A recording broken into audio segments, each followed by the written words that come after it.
বিভিন্ন ঐতিহ্যবাহী খেলা থাকে। তো এটা হচ্ছে আমাদের ময়মনসিংহের ঐতিহ্যবাহী খেলা। তবে এটা আমাদের ফুলবাড়িয়া এবং মুক্তাগাছা থানার একটা ঐতিহ্যবাহী খেলা, হুমগুটি খেলা। এটা আপনারা সচরাচর সব জায়গায় দেখতে পারবেন না। এই দুইটা থানায় কিন্তু এই খেলাটা হয়। আমাদের এই খেলা আসলে আপনারা অনেকে হাসবেন এই খেলার যদি পরিস্থিতি দেখেন, এটা আসলে মারামারির মতো একটা খেলা, ঠিক আছে? তো এই খেলাটা অবশ্যই এটা আমাদের এখানে ছাড়া আপনারা বাংলাদেশে হয়তো কোথাও দেখতে পারবেন না। আমাদের ফুলবাড়িয়াতে এবং আমাদের মুক্তাগাছা থানা, এই দুইটা থানায় এই খেলাটা অবস্থিত।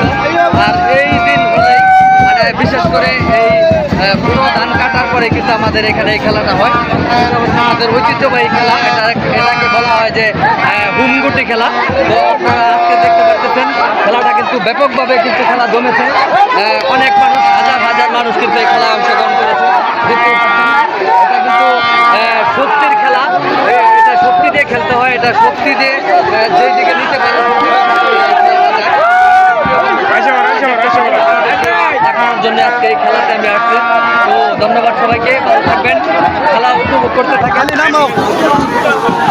এই যে দেখতে পাচ্ছেন এটাই কিন্তু আমাদের হুমগুটি খেলা।